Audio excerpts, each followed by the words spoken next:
Hai, nama saya Haris, dan saya optimis bahwa di tahun 2045 Indonesia akan menjadi Indonesia emas. Indonesia emas itu bisa terwujud kalau pemerintahnya, rakyatnya tahu akan peran, tugas, serta tanggung jawabnya masing-masing. Nggak sekedar tahu, tapi harus benar-benar melaksanakannya. Kita mulai bahas dari kenapa kita mengangkat isu bahwa Indonesia emas didasari dari Jakarta yang bebas macet. Jakarta bebas macet itu adalah salah satu gambaran Indonesia akan menjadi Indonesia emas. Tapi sebelum itu saya mau disclaimer dulu. Saya bukan pihak yang pro pemerintah atau pihak pro oposisi. Jadi saya pihak yang netral di sini ya. Jakarta macet. Kata orang dari dulu Jakarta macet dan kata orang juga Jakarta macet itu hal yang biasa. Padahal menurut saya Jakarta macet itu bukan hal yang biasa. Ini adalah masalah serius yang bisa dijadikan sebagai isu nasional yang banyak orang tidak peduli, bahkan tidak pernah dianggap serius. Penyebab Jakarta macet itu banyak sekali. Jakarta itu ditopang banyak sekali kota-kota di pinggirnya, mulai dari Tangerang, Tangerang Selatan, Bekasi, Bogor, Depok, yang kita bisa sebut sebagai Jabodetabek. Nah, sebenarnya macetnya Jakarta ini karena orang-orang di sekitarnya itu melakukan perjalanan ke Jakarta. Terjadilah arus bottleneck. Nah, bottleneck ini juga banyak lagi nih penyebabnya. Mulai dari jumlah kendaraan, mungkin pengaturan lalu lintas yang belum optimal, atau mungkin tata kelola kota yang saat ini mungkin masih belum bagus gitu. Kalau kita bisa lihat, ada juga berbagai bentuk, misal busway itu udah banyak, tapi kenapa masih macet?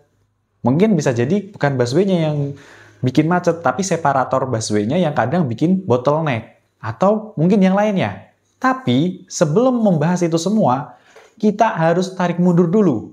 Sebenarnya macet Jakarta itu dari mana sih? Ya kan?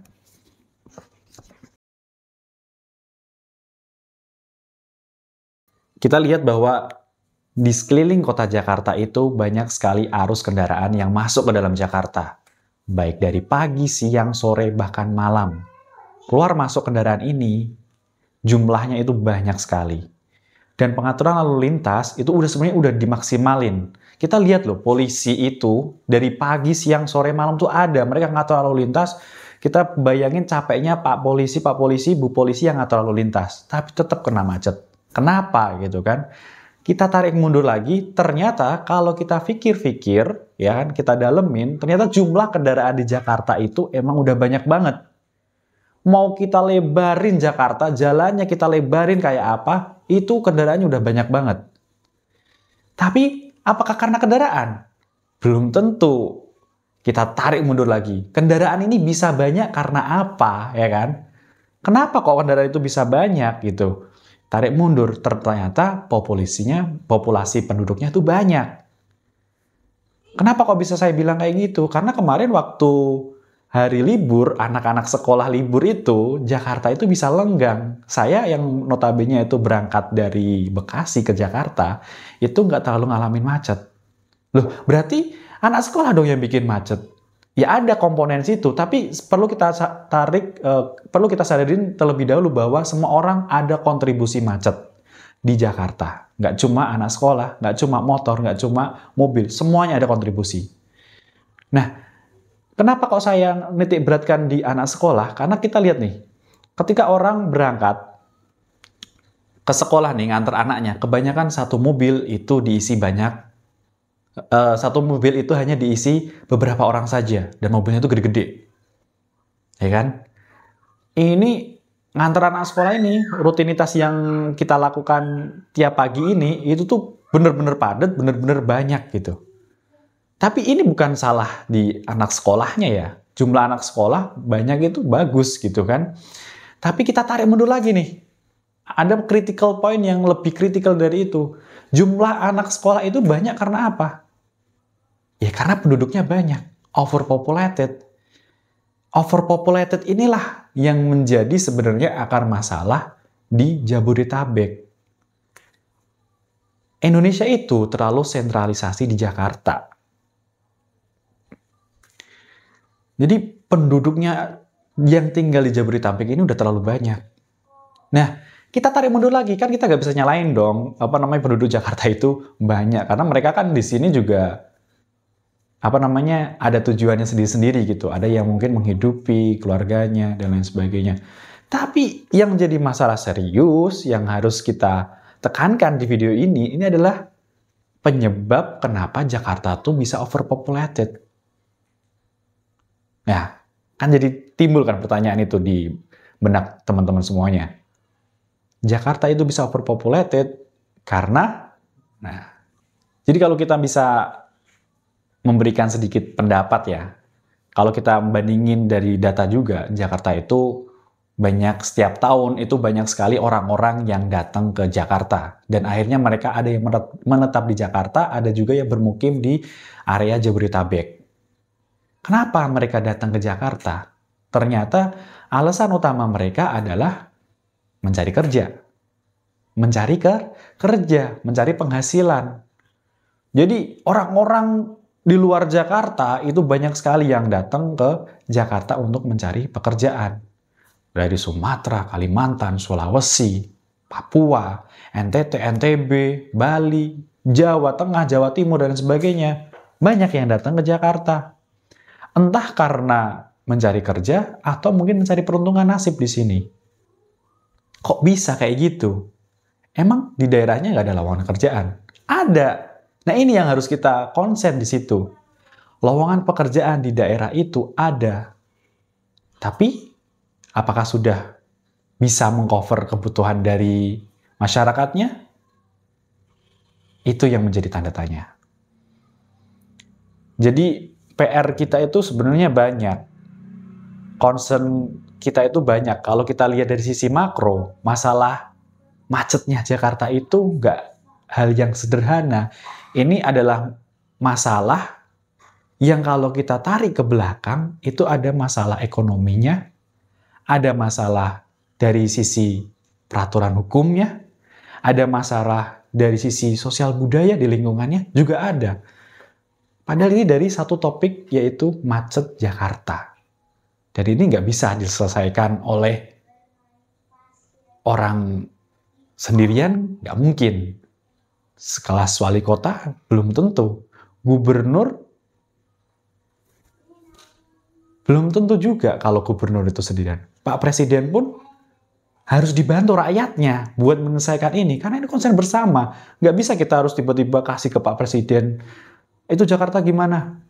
Biar bisa ini. Ya, kita sebagai rakyat harus bantu beliau gitu. Jadi, biar rebalancing gitu antara rakyat dan pemerintah itu harus kerjasama. Terus gimana dong kita bisa menyelesaikan masalah yang ada di Jakarta ini gitu kan? Ya yang pasti antara pemerintah dan rakyat itu harus kerjasama. Tadi yang kembali ke video awal tadi, antara warganya, pemerintahnya itu harus sadar dulu peran, tugas, serta tanggung jawab. Mereka harus sadar dulu, semuanya harus sadar dulu, kita harus sadar dulu. Gimana gitu kan? Tapi Bang, kan yang bikin kebijakan itu pemerintah. Ya biar itulah gubernurnya itu, atau mungkin Pak Presidennya, atau mungkin wali kotanya, ngerasain macetnya Jakarta lah, biar bisa tuh bikin kebijakan. Nggak bisa kayak gitu. Nggak bisa kita itu. Kan mereka itu kan representasi dari rakyat kan. Mereka bikin kebijakan itu dari rakyat. Nah rakyatnya gimana? Ya kita coba ukur dulu nih. Kita petain dulu nih masalahnya. Coba kita dari klaster yang paling kecil. Rakyat dulu. Rakyat itu punya, warga-warga itu punya RT. Ya kan? RT ini kalau dikumpulin bisa jadi RW. RW lanjut ke kelurahan. Kelurahan lanjut ke kecamatan. Kecamatan ini bisa lanjut ke kota. Kota lanjut ke gubernur. Gubernur kalau misal nggak butuh kerjasama dengan instansi lain dan lain sebagainya, itu bisa koordinasi dengan pemerintah pusat. Istilahnya kayak gitu. Nah, setiap elemen-elemen masyarakat ini harus benar-benar bersinergi. Nggak bisa kita itu sana-sana sendiri gitu kan. Nah, contoh sederhana yang mungkin ada di pikiran saya, yang ingin saya masukkan dalam bab pertama di episode ini, itu adalah fungsi masyarakat. Jadi masyarakat nih yang datang di Jakarta ini kita berikan semacam survei dalam aspek lapisan masyarakat paling kecil lah. Kita ukur anggap aja RT. Menurut saya ya. Dari RT ini ada pendataan. Sederhana aja datanya. Kan kita itu punya badan statistik ya. Mereka punya data. Jadi RT kita gitu bikin kuesioner sederhana. Menurut saya ini ya. Kembali lagi, ini menurut logika saya. Entah teman-teman mau setuju atau tidak, itu kembali lagi ke sendiri-sendiri. Cuman saya menekankan lebih ke bersinerginya tadi. Jadi contohnya gini nih ya kan. Ada pendataan dari RT ke warganya gitu yang tinggal di entah Jakarta, Bekasi, atau mungkin Bogor dan lain sebagainya. Coba kita bikin kuesioner sederhana ya ke masyarakat, kita survei gitu kan. Dari tingkat RT dulu lah. Yang mungkin setiap hari mereka berjibaku dengan macetnya Jakarta, macetnya Jabodetabek gitu kan. Kita kuesioner, kita survei gitu. Data sederhana, misalnya seperti nama, asalnya dari mana, kerjanya di mana, ya kan? Nggak harus spesifik, tapi kita tahu lokasinya kan. Lokasi kerjanya di mana, terus tujuannya di Jakarta ini mau ngapain gitu. Ataukah dia memang penempatan kerja, atau mencari kerja, atau apa gitu. Dari situ kita bisa petakan ya kan. Data ini diolah. Ya, dari RT ini tugasnya menyeleksi data itu gitu. Jadi data itu nggak cuma data mentahan ini, tapi misal ada usulan juga dari rakyat, ada aspirasi juga dari rakyat. Apa yang dirasain selama di Jabodetabek? Apa kira-kira yang bisa dimasukkan, kemacetan ini bisa solusinya apa gitu. Dipetain gitu kan. Kemudian RT menyeleksi, kan nggak mungkin dong semuanya masuk terus harus dipikirin sama pemerintah, kan nggak mungkin. Diseleksi sama RT-nya, tingkat RT dikirim lagi, RT dikirim ke RW dan seterusnya. Diseleksi, ide-ide ini ditampung, kemudian dianalisis. Ya, pemerintah punya ASN, punya staf ahli, staf khusus dan lain sebagainya.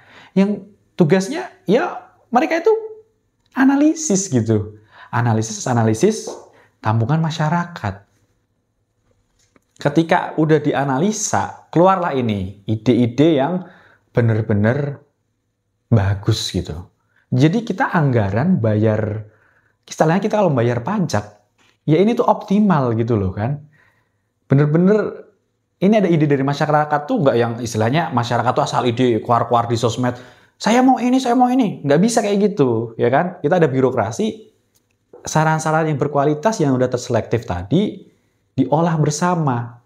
Ada sinergi antar instansi, ya jadilah nanti, misal pimpinan, ya kan, pimpinan sebuah daerahnya tadi, anggap aja tadi pimpinan Jakarta itu, ambil kebijakan. Tugas beliau adalah ambil kebijakan. Pertimbangannya dari aspirasi masyarakat tadi. Ya nggak semuanya aspirasi teriak-teriak terus, ini enggak. Tapi udah terseleksi, udah teranalisa. Beliau yang tanggung jawab. Sisanya, sebagai warga yang lain, kayak kita udah nyalurin pendapat, udah jadi bahan pertimbangan, kita lakuin. Kita sami'na wa ata'na kepada pemimpin. Udah ngikut. Maunya gimana gitu kan. Kecuali pemimpin instruksiin yang nggak sesuai syariah ya. Nah, kalau misalnya ini udah sampai di pimpinan istilahnya di Jabodetabek belum bisa gitu kan. Ternyata ini kebijakan belum efektif, kita coba evaluasi gitu kan. Setelah evaluasi ternyata ini masalah benar-benar isu nasional nih gitu kan. Kita coba naikkan ke pusat gitu, koordinasi. Oh ternyata misal gambaran berikutnya adalah masalah ini tercipta karena lapangan pekerjaan ngumpul di Jakarta atau di Jabodetabek. Sehingga orang-orang berbondong-bondong ke sini. Jadi masalah berikutnya adalah lapangan pekerjaan ini harus benar-benar kita pikir serius. Tapi apakah kita bisa langsung menyelesaikan itu? Butuh waktu, teman-teman. Nggak bisa kita tiba-tiba membuka seratusan juta pekerjaan. Kita bisa ya berencana buka lapangan pekerjaan. Tapi kendala-kendala yang dialami di negara kita itu nggak gampang. Dari sisi internal, sisi eksternal, dari sisi masyarakat, sisi pemerintah itu masalahnya tuh banyak sekali gitu. Jadi pemimpin-pemimpin kita, rakyat-rakyat kita itu emang benar-benar harus bersinergi gitu. Nah, nanti pembahasan berikutnya akan saya muat di video berikutnya. Jadi persepsi pertama di video ini adalah kita cari akar dulu, apa akar masalahnya, akar masalah kemacetan. Menurut saya ini memang harus diangkat menjadi isu nasional dan harus benar-benar dilihat dan ditindaklanjuti. Oke? Sampai jumpa di video berikutnya.